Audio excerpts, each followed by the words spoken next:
Good morning dear students. BA part second year की आज की ड्राइंग एंड पेंटिंग की क्लास में आप सभी का एक बार फिर से स्वागत है। पिछले वीडियो में हमने बाघ गुफाओं के बारे में अध्ययन किया था, जिसमें हमने बाघ गुफाओं की स्थिति, साथ ही उसके परिचय और समय आदि के बारे में अध्ययन किया था कि ये गुफाएं कहाँ पर स्थित हैं, इनका परिचय कहाँ है, इनका परिचय कि ये कहाँ स्थित हैं, इनकी स्थिति क्या है, भारत में ये कहाँ मिलती हैं। साथ ही इन गुफाओं के विभिन्न मतों के अनुसार जो समय काल जो निर्धारित किया गया उसके बारे में भी हमने चर्चा की थी। आज के वीडियो में हम इन्हीं बाघ गुफाओं के क्रम में आगे चलते हुए इन बाघ गुफाओं की खोज और इनके प्रसिद्ध इस गुफा के जो चित्र हैं उनके बारे में हम अध्ययन करेंगे।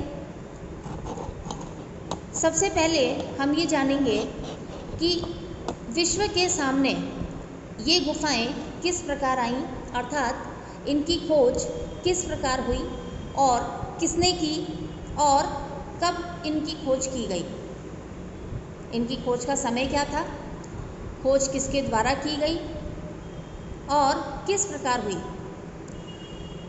तो खोज की बात यदि हम करें कि ये गुफाएं हमारे सामने किस प्रकार आईं, तो इस प्रकार है कि आधुनिक समय में इन गुफाओं की खोज लेफ्टिनेंट डेंजर फील्ड नामक एक वास्तुकला के विद्वान थे, जिन्होंने इन गुफाओं की खोज सन 1818 ईस्वी में की थी।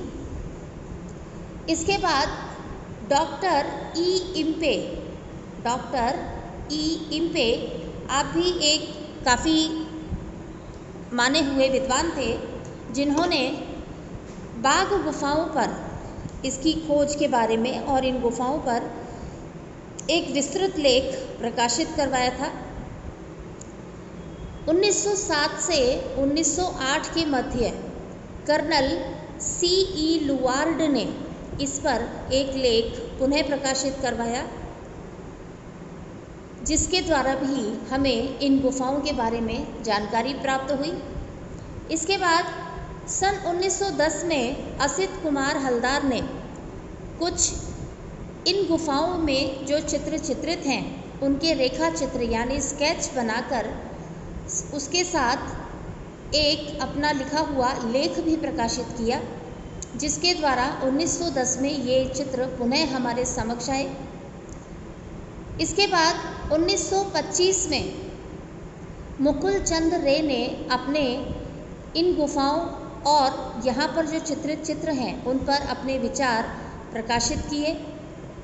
बाघ गुफाएं अजंता से लगभग 240 किलोमीटर की दूरी पर स्थित हैं। यहाँ के चित्र श्रेष्ठ कृतियों के उदाहरण माने जाते हैं। ये गुफाएं क्योंकि बुरबुरे पत्थर की थीं, इसलिए यहाँ पर इन चित्रों को चित्रित करने में काफ़ी अधिक मेहनत लगी, इसलिए ये चित्र कुछ क्षत विक्षत अवस्था में भी हमें पाए गए। और यही कारण था कि ये गुफाएं बुरबुरे पत्थर की हैं। ये प्रमुख कारण है कि इसके कारण यहाँ पर मूर्ति कला का हमें अभाव मिलता है। इन चित्रों को देखने के लिए जब हम ये चित्र देखते हैं तो इन चित्रों को देखने के लिए उनके ऊपर पहले थोड़ा पानी डाला जाता है, और जब ये चित्र गीले हो जाते हैं पानी के संपर्क में आने के बाद, तभी ये चित्र हमें स्पष्टतया दिखाई देते हैं। ये थी इन गुफाओं की खोज कि किस प्रकार से इन गुफाओं का परिचय हमें मिला, ये किस प्रकार से हमारे समक्ष आई और किन किन विचारकों ने, किन किन विद्वानों ने इसके ऊपर अपने अलग अलग विचार और लेख प्रकाशित किए। कुछ ने इसके रेखा चित्र बनाकर भी हमें इनका ज्ञान करवाया। इसके बाद आते हैं बाघ गुफाओं के चित्र। बाघ गुफाओं के चित्र। बाघ गुफाओं के जो सबसे अच्छे चित्र हैं वो चौथी और पांचवी गुफा के बाहरी बरामदे की भीतरी दीवार पर या गुफाओं के जो सामने की दीवार है उसके ऊपरी भाग में सुरक्षित थे, किंतु बरामदे की छत यहाँ पर गिर जाने के कारण काफ़ी चित्र लगभग नष्ट हो गए हैं, जिसके अतिरिक्त दर्शकों ने इन चित्रों पर या इन स्थानों पर अपने नाम लिख कर भी इन चित्रों को बहुत अधिक क्षति पहुंचाई, जिसके कारण भी ये चित्र नष्ट हुए। बाघ गुफाओं के चित्रों की यदि हम बात करें तो यहाँ पर 7 दृश्य लगभग चित्रित पाए जाते हैं, जिन पर हम अभी आगे चर्चा करेंगे। पहला दृश्य है, सबसे पहले जो पहला दृश्य है उसका वर्णन इस प्रकार है। अधिकांश चित्र चौथी गुफा के सम्मुख भाग में प्राप्त होते हैं। इसके द्वार के ऊपर 2 दृश्य अंकित हैं, जिसमें पहले दृश्य में 2 स्त्रियां एक छज्जे पर बैठी हुई हैं, जिसमें से एक शोकाकुल है और अपनी दाहिने हाथ में लगे वस्त्र से अपने मुंह को छिपाए हुए है। उस स्त्री के दाहिने हाथ में एक वस्त्र है जिससे उसने अपना चेहरा या अपना मुंह छिपाया हुआ है। उसका बायां हाथ किसी बात को व्यक्त करने की मुद्रा में फैला हुआ है।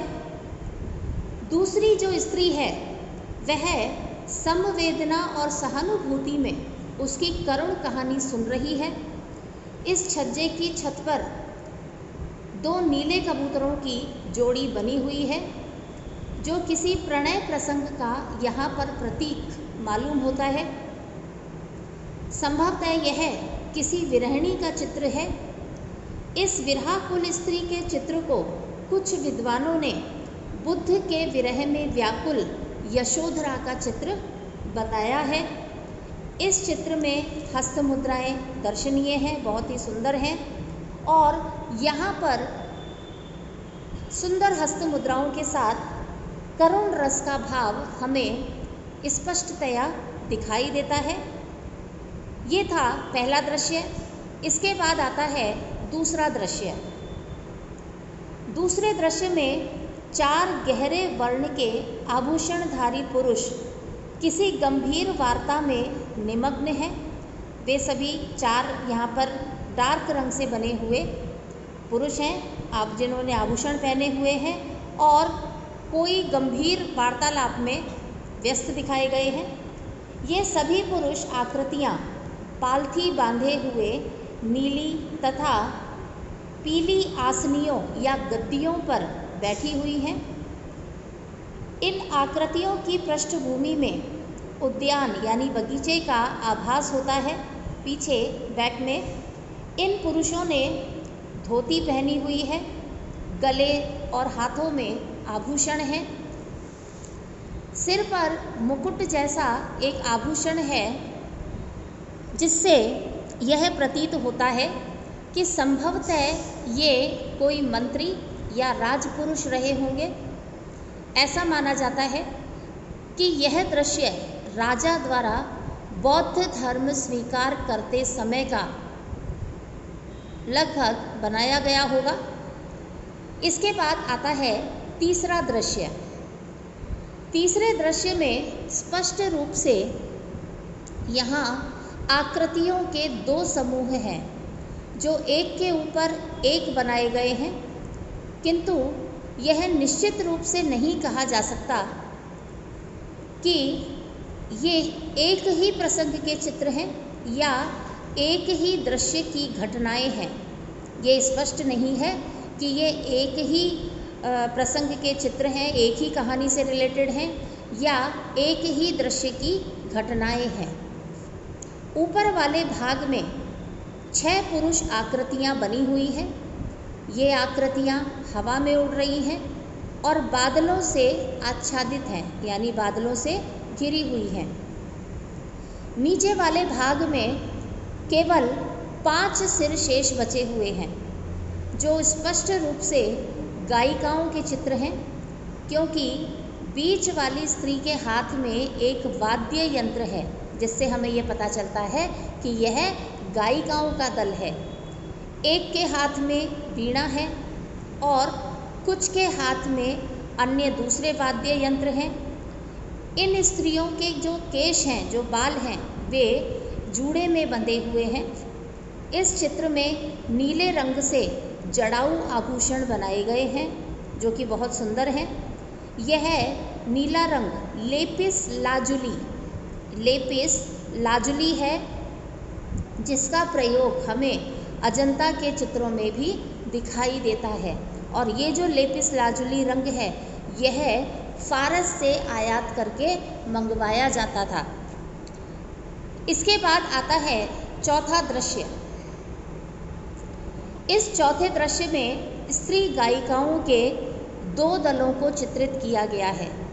ये चित्र बाघ गुफा के समस्त चित्रों में अपनी मंडलाकार यानी सर्कुलर मंडलाकार व्यवस्था, लय तथा सुंदरता के कारण बहुत प्रसिद्ध है। इसमें जो पहला दल है यानी पहला ग्रुप है, उसमें 7 स्त्रियां एक अन्य 8वीं नर्तकी स्त्री को चारों ओर से घेरे हुए खड़ी हैं, यानी एक महिला बीच में है और बाकी की जो 7 लेडीज़ हैं, जो महिलाएं हैं, जो गायिकाएं हैं, वे उसको चारों ओर से घेर करके यानी सर्कल बना करके घेरे हुए खड़ी हुई हैं। और जो बीच में नृत्य करने वाली स्त्री है, उसने पूरी आस्तीन का चुस्त कुर्ता पहना हुआ है, जो कि घुटने तक नीचा है। और इनमें से 3 स्त्रियां डंडे बजा रही हैं, एक मृदंग बजा रही है और शेष 3 मजीरे बजा रही हैं। ये स्त्रियां उरोजों पर या तो आस्तीनदार चोली पहने हुए हैं या ऊपरी भाग में अर्धनग्न हैं। यहाँ पर जो दूसरा दल है, उसमें एक नर्तकी को घेरे हुए 4 स्त्री गायिकाएं मंडला रूप में खड़ी हैं। नर्तकी के बाल कंधों पर लहरा रहे हैं। वह चुस्त कुर्ता तथा पतला पजामा पहने हुए है। शेष 6 गायिकाओं में से एक मृदंग बजा रही है और इनकी जो वेशभूषा है, वह पहले वाली जो गायिकाओं का दल था, जो मैंने अभी पहले बताया था, उसमें जो पहले वाला जो दल था, उसी के समान इनकी वेशभूषा है। इस चित्र में कुछ लेख भी था, यानी कि कुछ लिखा हुआ भी था, किंतु अब यहाँ पर केवल क अक्षर ही स्पष्ट दिखाई देता है। इसके बाद आता है 5वां दृश्य। इस चित्र में कम से कम एक साथ 17 घुड़सवारों का एक दृश्य अंकित है। ये घुड़सवार बाईं ओर जा रहे हैं। पोशाकों की तड़क भड़क, घोड़ों की गति और राजकीय चिन्ह आदि के कारण यह किसी राजा का दल या जुलूस प्रतीत होता है। घोड़ों का अंकन बहुत ही सुंदरता से किया गया है। इस दल के समस्त सवार जितने भी इस जुलूस में व्यक्ति हैं, वे चुस्त बाने के समान एक पोशाक पहने हुए दर्शाए गए हैं और उनके सिर के पिछले भाग पर पीली या सफ़ेद रंग की पगड़ी लगी हुई है। इसके बाद आता है 6ठा दृश्य। 6ठे दृश्यों में एक हाथियों का जुलूस दिखाया गया है। इस दल में 6 हाथी और 3 घुड़सवार हैं, परंतु घुड़सवारों में से अब केवल एक ही स्पष्ट दिखाई देता है। बाकी के जो घुड़सवार हैं वे नष्ट हो गए हैं, सिर्फ एक ही घुड़सवार अब दिखाई देता है। 6ठा दृश्य तोरण के द्वारा 7वें दृश्य से अलग हो जाता है। इस चित्र में एक व्यक्ति हाथी पर हाथ में कमल पुष्प लिए हुए या धारण किए हुए बैठा है। इसके सिर पर छत्र लगा है तथा पीछे एक अंगरक्षक चंवर झल रहा है। इसके बाद आता है 7वां दृश्य। इस 7वें दृश्य में छठे दृश्य के विरोध में, यह जो 7वां दृश्य है यह छठे दृश्य के विरोध में यानी उसके अपोजिट दूसरी ओर बनाया गया है, यानी उसके अपोजिट ही बनाया गया है। इसमें 4 हाथी हैं और 3 घुड़सवार हैं जो कि अपने गंतव्य स्थान तक आ गए हैं। हाथी विश्राम करने के लिए बैठ गए हैं। यहाँ पर 2 पैदल आदमी हैं जिनके हाथों में तलवारें और भाले हैं। इन सब का ध्यान सामने एक भवन है जिस पर केंद्रित है। निकट ही आम्र वृक्ष से एक नीला कपड़ा लटका हुआ है और नीचे जलपात्र है। साथ ही एक धर्म चक्र भी दर्शाया गया है। इसके पास ही एक केले का वृक्ष है जिसके नीचे भगवान बुद्ध बैठे हुए बनाए गए हैं और एक शिष्य को उपदेश देते हुए अंकित किए गए हैं। इसके बाद यहीं पर एक अन्य चित्र है जिसमें हाथी पर अंकुश लिए महावत है और पास में नीचे एक पुरुष सो रहा है। 2 स्त्रियां यहाँ शोकमग्न हैं। आगे खड़ा हुआ एक बालक यहाँ देख रहा है और दूसरा बालक दौड़ता हुआ पीछे की ओर देख रहा है। यहाँ पर बुद्ध की आकृति विशाल है। निकट ही स्त्री और बालक संभवतः प्रार्थना कर रहे हैं। चित्र के आसपास यहाँ पर गंधर्व और किन्नर भी बनाए गए हैं। इसी के साथ यहाँ पर एक और चित्र मिलता है जिसमें बोधिसत्व आकृति की दाहिनी ओर रोगियों का उपचार करते हैं, जिसमें एक दुर्बल व्यक्ति बैठा हुआ है। बीमार व्यक्ति भूमि पर लेटा हुआ है और एक चिकित्सक उन्हें देख रहा है, साथ ही उन्हें कुछ समझा भी रहा है। इस चित्र में इम्पे के अनुसार हस्त मुद्राएं काफ़ी प्रभावशाली हैं, साथ ही गतिपूर्ण भी हैं।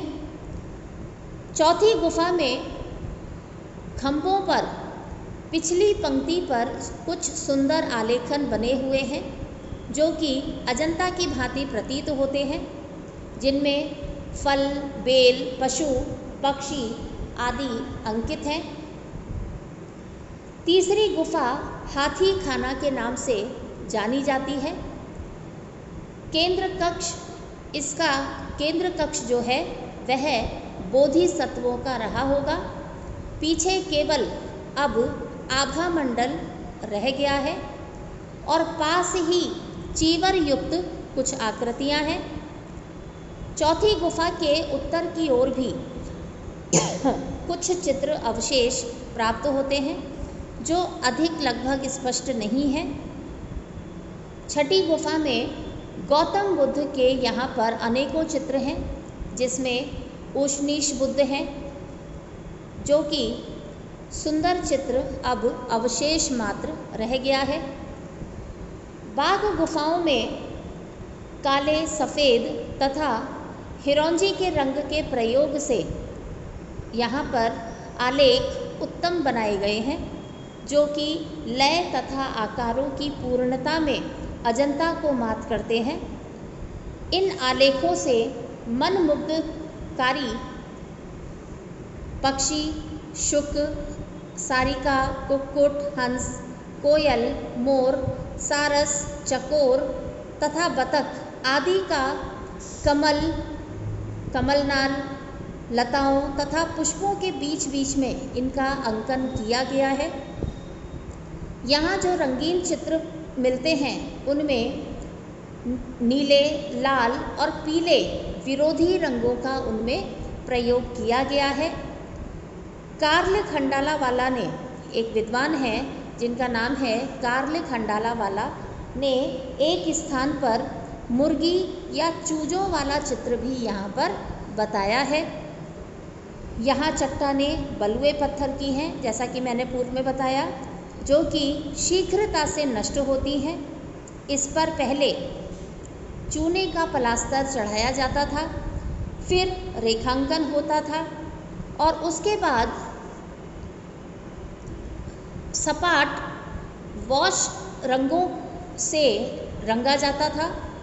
इसके बाद गोलाई या उभार देने के लिए आसपास में गहरे रंग लगाए जाते थे। रंगों के नरम पत्थर को पीसकर मूल रंगों को ही चित्र में भर दिया जाता था और पत्थर की वजह से छोड़ दिया गया होगा या कुछ यहाँ पर जब हूणों के आक्रमण हुए उसके कारण भी यहाँ पर कार्य अधिक अधूरा रह गया था।